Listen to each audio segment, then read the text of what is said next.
composition of the education sector is found in the BSF, page 298. Hindi nyo pwede babaguhin yung composition ng education sector. And the increases and the decreases,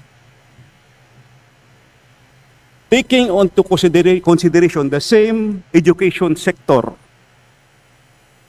components in the BASF will make the education sector budget, including the releases for unprogrammed appropriation and the original program appropriations total after BICAM is only 994.45 billion. Total DPWH is 1.147 billion, including the releases in the program as of August 31. Okay mga kababayan, magandang umaga sa lahat Luzon, Visayas at Mindanao. Ito ang mga mainit na reaksyon ngayon. Ito Congressman Ongab, sinabon ito ang isang kongresista, congresswoman nga si Swansing, hindi nakasagot. Mga kababayan, panoorin natin ito. Sa hindi pa nakasubscribe sa aking YouTube channel, pakisubscribe. Romy Boy. Ito, huwag natin patagalin mga kababayan. Dapat careful kayo nito kasi may ongoing case na ito sa Supreme Court eh. Nag-release pa rin kayo na nag-release sa program. Diba?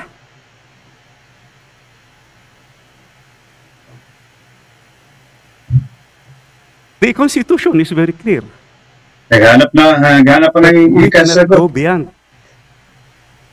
the education sector budget. Bakit nauuna pa yung priority yung infrastructure, and despite the questions, a lot of questions, nagdagdagan pa ng 58 billion saan program. Tama. Well, earlier, Madam, the chairperson said, you agree with me that the education sector budget was overtaken. And after conferring, kung hindi ko tinanong na binago niyo yung composition, sino bang nagbago talaga ng composition ng... Ibig sabihin, binago niyo yung BASF. Nandito sa page 298 yung BASF eh. At saka yung President message is clear.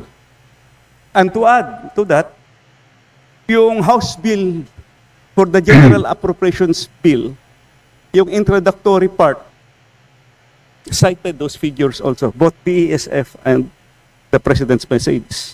Please do not change. Please do not change just to justify na mataas pa rin ang education sector. Buti na nga, dyan ito si Congressman Ongab, no? Palpal sila. Hindi nakasagot si Madam.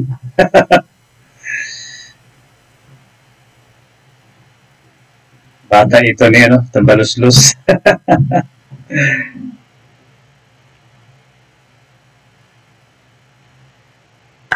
Mr. Speaker, distinguished colleague, for the year 2024, the unprogrammed appropriations releases pertaining to flood control would total 107.8 billion pesos po.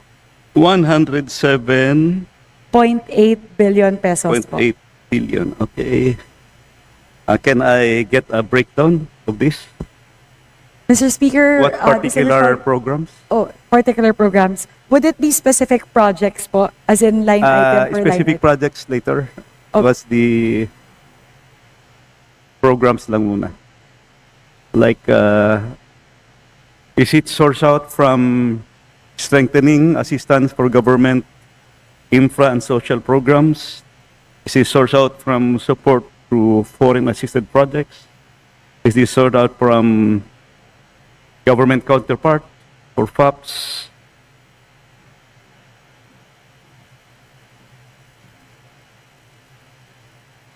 Mr. Speaker, distinguished colleague, I could give the disaggregation po across two categories. We could also provide a full list if our distinguished colleague would prefer that. But in terms of the breakdown po, under SAGIP, out of the 107.8 billion pesos, 85.7 billion pesos of that would be sourced from SAGIP, and the other 22.1 billion pesos would be sourced out po from FAPS. Okay, just give me the data after or later. Can you provide me the list of foreign assisted projects that were funded from the unprogrammed funds, both TOP counterpart and loan proceeds?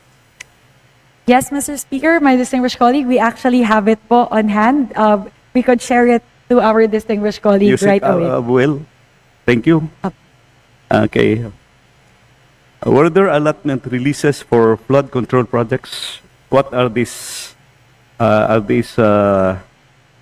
are these FAPs? And how much were released?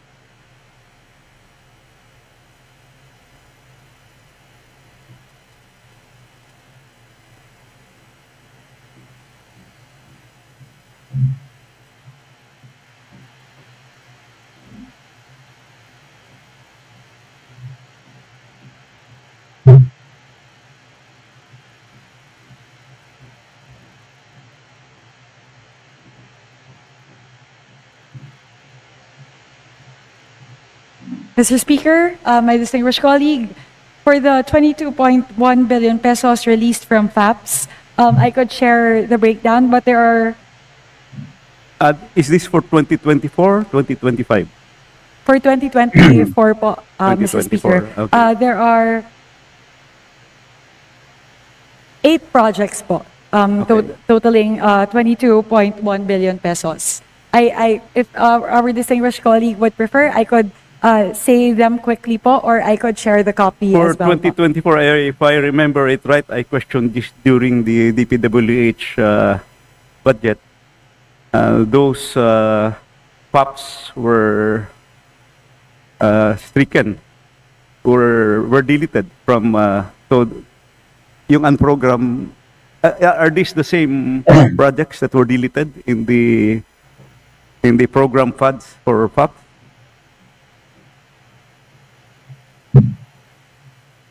I would assume kasi hindi yun marirelease kung wala yung item, di ba?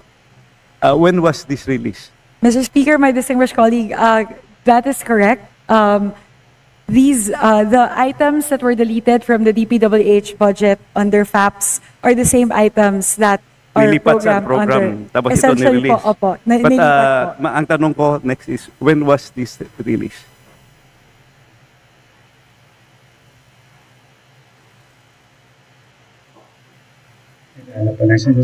Ang point, anyway, you just, to save time, kasi umaandar yung minuto, just give it to me later. Ang point ko kasi, nadidelay yung mga projects because nilipat sa unprogram yung ang ating foreign assisted, the big projects, right? That is correct po. I'll answer po very quickly, Mr. Speaker, my distinguished colleague, na most of them po were released around February, May of the year 2024. Meron pong dalawa na June at September, pero karamihan po February and May It ng should have 2024. been released earlier kung nasa program fund siya, di ba? That Okay. is correct, Mr. Speaker, my distinguished colleague. There is a huge amount in 2024 under SAGIP, which will charge again Purpose 1 of the unprogrammed appropriations. What are the specific infra programs and projects that were provided with the release of these funds?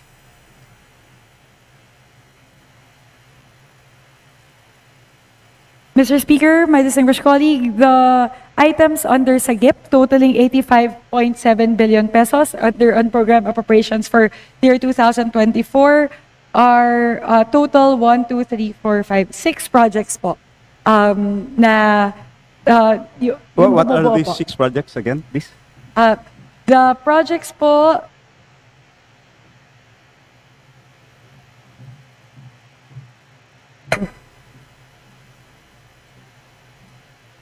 Mr. Speaker, my distinguished colleague, the number of line items are quite voluminous. They are spread across 6 line items. However, It comprises about 29 pages of line Kung items iba'y po. category natin, more or less, ano yung mga bulk allotments?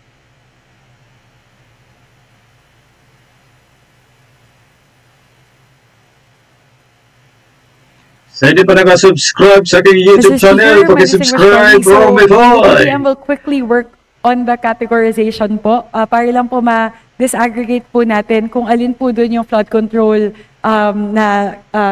kung ano po yung iba-ibang kinds, kung seawall po ba, flood control, drainage. If we may ask po for a few minutes to work on that po, Mr. Speaker, my distinguished colleague. Sige. Can I get both hard copy and USB later? Okay. How about the allotment releases for the unprogrammed appropriations for 2025? Can you provide or enumerate to me the list of foreign assisted projects that were funded from the unprogrammed appropriations?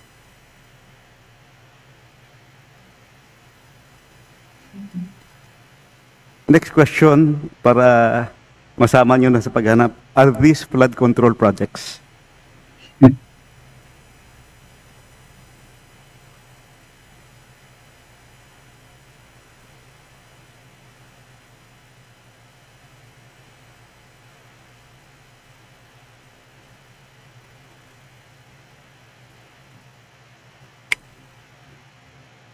Ubos ang oras mo dyan, Congressman Ongab.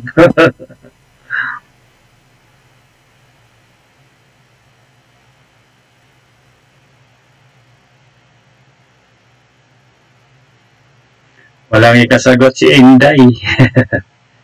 Swansing.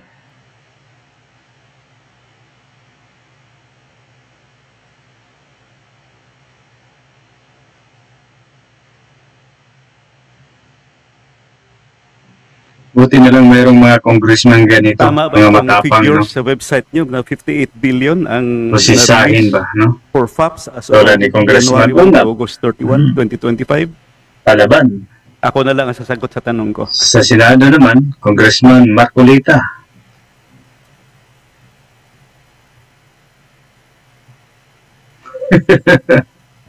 Walang ikasagot. Bata ni Tambalos-los.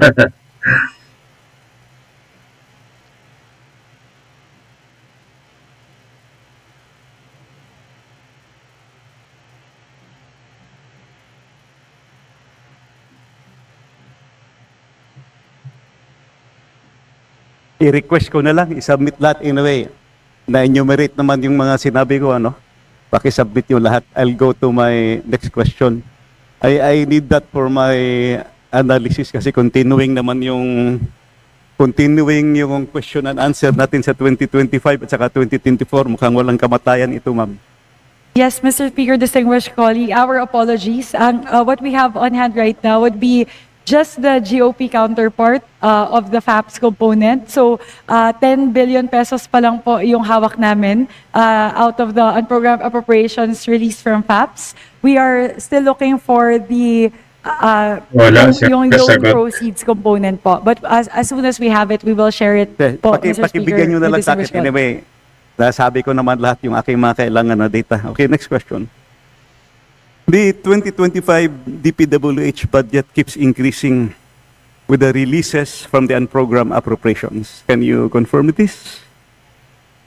May additional releases tayo sa 2025 DPWH, di ba?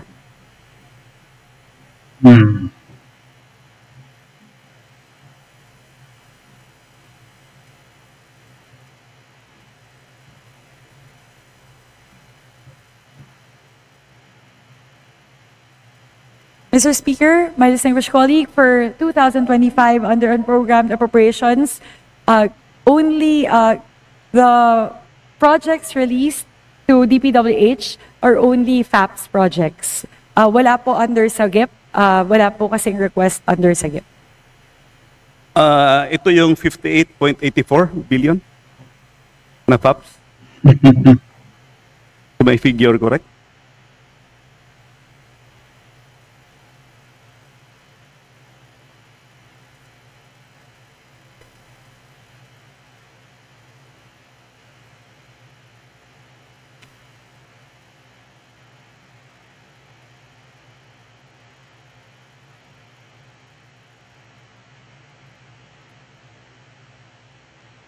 Mr. Speaker, distinguished colleague, yes, we can confirm that. Yun po yun, yung 58.84 billion pesos na nabanggit po kanina. Lahat po yun Actually, ay foreign assistance. Yung figures ko galing sa website ninyo. As of August 31, the amount of 58.845 billion was released to DPWH, which was sourced from the 2025 unprogrammed funds. And you confirmed that it's FAPS. With this 58.845 billion, the 2025 program budget of the DPWH amounting to 1.088 trillion will further increase to 1.147 trillion. So, yung existing approved natin ng DPWH, dagdagan mo yung release, yun yung bagong total. Umabot natin 1.147 trillion. Can you confirm this? Yes, Mr. Speaker, my distinguished colleague, that Simple is correct. addition. Thank you, Madam. Apa.